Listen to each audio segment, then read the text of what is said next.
சொல்லுங்க சார். இங்கே தான் இருக்கீங்க, ஆனால் உங்களை பார்த்து ரொம்ப நாளாக நம்ம வீட்டில் பார்க்க முடியுது சேனல்ஸில்.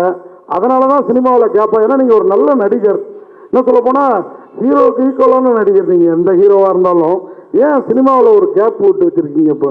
இல்லை சார், அது நானாக எதுவும் பிளான் பண்ணல சார். அதுவாக உங்களுக்கு தெரியும்.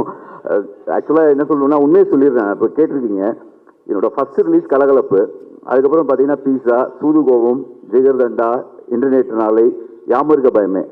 ஸோ நான் என்ன நினச்சேன்னா இப்படி தான் இருக்கும் சினிமான்னு நினச்சேன். எல்லாமே பிளாக் பஸ்டர்.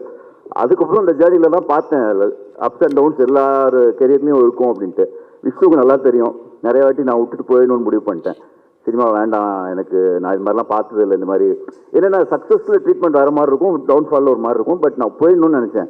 விஷ்ணு தான் பிடிச்சி இல்லை நீ பண்ணு, இப்படி தான் இருக்கும் கெரியரில். சில படம் நல்லா வெற்றி பெறும், இதில் மிக்ஸாக தான் இருக்கும். பட் போகாத, நீ நல்லா ஆர்டிஸ்ட் அப்படின்னு சொல்லி என்னை எழுத்து பிடிச்சி இப்போ எப்படி பண்ணியிருக்காருன்னா அவரோட கம்பெனிலேயே அடுத்த மாதம் டே கிளாஸ் இருக்குது எனக்கு.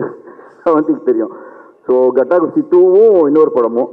ஸோ அப்படி ஸ்டார்ட் பண்ணி விட்டு இன்ஜின் இப்போ கொஞ்சம் நல்லாவே ஃபார்மில் இருக்குது வண்டி. கண்டிப்பாக இன்னொரு 2-3 இயர்ஸ் நல்லா ஓடும். ஜிடி நாயுடு படத்தில் நான் ஒரு முக்கியமான ரோல் பண்ணுறேன். அதுக்கு காரணம் விஷ்ணு தான். ஏன்னா ஓஹோ இந்த பேபியில் நான் ஒர்க் பண்ண பார்த்துட்டு கிருஷ்ணா சார் என்னை கூப்பிட்டாரு. So thank you Vishnu, thank you so much. So அடுத்த வருஷம் கொஞ்சம் பிஸியாக தான் சார் இருப்போம். அடுத்த மாதம் வாவாதியாரில் மீட் பண்ணுவோம். ஸோ இன்னும் 2-3 இயர்ஸ் நிறைய படங்கள் பண்ணுவேன்னு நினைக்கிறேன். தேங்க்யூ. வாழ்த்துக்கள் சார்.